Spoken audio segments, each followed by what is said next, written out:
Good morning champions. Welcome to Gate Zone. Myself Ayendrai, Geese Allegation. நாம் இன்னைக்கு interactive participate லைனிங்ல வெல்டிங்ல இருந்து some important concept வந்து பார்க்கலாம். First வந்து ஆர்க் ஃப்ளோ வந்து எங்க அக்கர் ஆகும்னு சொல்றாங்க. ஸோ ஆர்க் ஃப்ளோ அப்படிங்கிறது ஆர்க் வெல்டிங்கில் எங்கே அக்கர் ஆகுது அப்படின்னா during the welding of magnetic material such as steel மாதிரி இருக்கக்கூடிய ஒரு மேக்னெட்டிக் மெட்டீரியல் நம்ம வெல்ட் பண்ணுறோம் அப்படின்னா by using DC system. So DC கரண்ட்டை பயன்படுத்தி நம்ம வெல்ட் பண்ணும்போது நம்மளுக்கு ஆர்க் ஃப்ளோ அக்கர் ஆகிறதுக்கு சான்சஸ் இருக்குது. அடுத்தது ஆர்க் ஃப்ளோ எப்போ மறுபடியும் அக்கர் ஆகுனா when the cross section of metal being welded is not symmetrical. So நம்ம வெல்ட் பண்ணக்கூடிய மெட்டல் வந்து நாட் சிமெட்ரிக்கல் அபவுட் எலக்ட்ரோடை பொறுத்து நான் சிமெட்ரிக்கலாக இருந்துச்சுனாலும் நம்மளுக்கு வந்து ஆர்க் ஃப்ளோ வந்து அக்கர் ஆகும். ஸோ மெயினாக வந்து ஆர்க் ஃப்ளோ வந்து டிசி சிஸ்டத்தில் அக்கர் ஆகுதுன்னு தெரிஞ்சுக்கலாம்.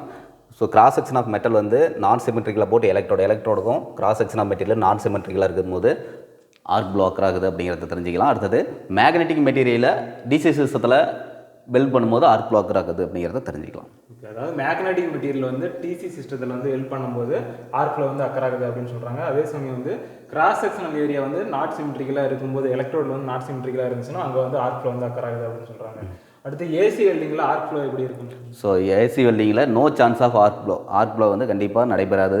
ஏசி வெல்டிங்கில் ஒன்லி டிசி வெல்டிங்கில் மட்டும்தான் ஆர்க் ஃப்ளோ அக்கர் ஆகும். ஓகே, அதாவது ஏசி வெல்டிங்கில் வந்து ஆர்க் ஃப்ளோ வந்து எதுவும் இருக்காது அப்படின்னு சொல்லியிருக்காங்க. நெக்ஸ்ட் வந்து ஆர்க் ஃப்ளோ வந்து மேக்ஸிமம் எங்கே இருக்கும்? ஸோ இந்த ஆர்க் ஃப்ளோ உருவாகிறதுக்கு காரணம் வந்து மேக்னெட்டிக் ஃபீல்டு கான்சன்ட்ரேஷன் தான் ஆர்க் ஃப்ளோ உருவாகுது. ஸோ மேக்னெட்டிக் ஃபீல்டு கான்சன்ட்ரேஷன் வந்து எங்கே இருக்கும் அதிகமாக அப்படின்னா வெல்ட் பண்ணக்கூடிய மெட்டலோட கார்னரில் தான் இருக்கும். ஸோ அங்கே தான் வந்து ஆர்க் ஃப்ளோ வந்து மேக்ஸிமம் இருக்கும். ஓகே, அது ஆர்க் ஃப்ளோ வந்து கார்னரில் வந்து மேக்ஸிமம் இருக்கும் அப்படின்னு சொல்கிறாங்க. அங்கே வந்து மேக்னெட்டிக் ஃப்ளோ கான்சன்ட்ரேஷன் வந்து அதிகமாகிறதுனால ஆர்க் ஃப்ளோ வந்து அதிகமாக இருக்குது அப்படின்னு சொல்கிறாங்க.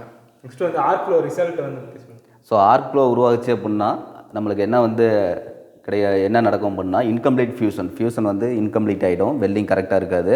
ஃபியூசன் இன்கம்ப்ளீட்டாக இருந்தாவே வெல் பீட்டில் வந்து பொரோசிட்டி ஏற்படும். எக்ஸசிவ் வெல்ஸ் பேட்டர்ன் நடக்கும். அதாவது ஆர்க் வெல்டிங் நடக்கும்போது எலக்ட்ரோடு வந்து தெரிக்கும். அப்படி தெரிச்சிச்சின்னா நம்ம வெல்டு பண்ணக்கூடிய மெட்டலில் அங்கங்கே டின்டி ட்ராப்லெட்ஸாக மெட்டல் வந்து ஃபார்ம் ஆகிருக்கும். இதெல்லாம் வந்து ஆர்க் ஃப்ளோவில் உருவாகக்கூடிய ரிசல்ட்ஸ். ஓகே, அதாவது ஆர்க் ஃப்ளோ நடந்துச்சுன்னா வந்து இன்கம்ப்ளீட் ஃபியூஷன் இருக்கும். அதுக்கப்புறம் ஃபீல்ட் போரோசிட்டி வந்து இருக்குன்னு சொல்கிறாங்க. வெல்டு ஸ்பேட்டர் வந்து அதிகமாக இருக்கும் அப்படின்னு சொல்கிறாங்க. அதனால் வந்து டைனி ட்ராப்லெட் அப்படி வெல்டு மெட்டல் வந்து ஆகும் அப்படின்னு சொல்கிறாங்க. நெக்ஸ்ட் வந்து எஃபெக்ட் ஆஃப் ஆர்க் ஃப்ளோ வந்து எப்படி மினிமைஸ் பண்ணலாம்? ஸோ இந்த டிசி சிஸ்டத்தில் தான் நம்ம வந்து ஆர்க் ஃப்ளோ உருவாகுன்னு சொல்லியிருக்கிறோம். அதை எப்படி மினிமைஸ் பண்ணலாம் அப்படின்னா ரெடியூசிங் தி ஆர்க் லென்த்தை வந்து ரெடியூஸ் பண்ணலாம். ஆர்க் லென்த்துங்கிறது ஏற்கனவே பார்த்துருக்கோம். டிப் ஆஃப் எலக்ட்ரோடுக்கும் சென்டர் ஆஃப் கிரேட்டருக்கும் இடப்பட்ட டிஸ்டன்ஸ் தான் வந்து ஆர்க் லென்த்து. ஸோ அதை ரெடியூஸ் பண்ணுறதுனால இதோட எஃபெக்டை வந்து மினிமைஸ் பண்ண முடியும்.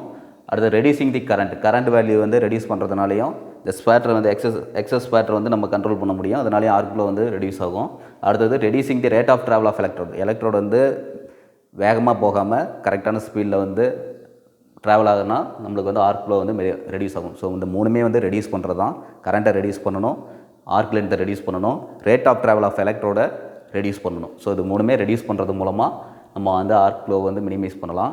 அடுத்தது putting steel block near the end of electrode. ஏற்கனவே பார்த்துருக்கோம் ஆர்க் ஃப்ளோங்கிறது வெல்டிங் கார்னரில் தான் உருவாகுதுன்னு சொல்லியிருக்கோம். ஸோ அங்கே ஒரு ஸ்டீல் பிளாக் வைக்கிறதுனால இந்த மேக்னெட்டிக் ஃபீல்ட் கான்சன்ட்ரேஷன் வந்து ரெடியூஸ் பண்ண முடியும். ஸோ அது மூலமாகவும் நம்ம வந்து ஆர்க் ஃப்ளோ வந்து மினிமைஸ் பண்ணலாம். அடுத்தது wrapping the electrode cable few turns around the work piece.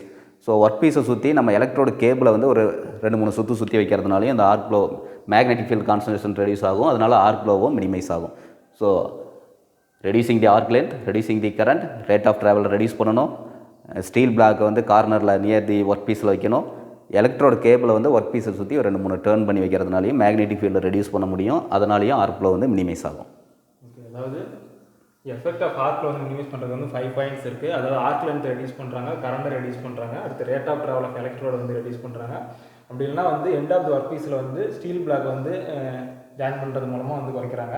Next வந்து இந்த வார்ப்பிங் தி எலக்ட்ரோட் கேபிள் வந்து ஒரு 2-3 ரன்னால் வார்ப்பிங் பண்ணுறதுனால ஒர்க் பீஸ் சுற்றி வார்ப்பிங் பண்ணுறதுனால நமக்கு வந்து ஆர்க் ஃப்ளோ வந்து குறையுது அப்படின்னு சொல்லியிருக்காங்க.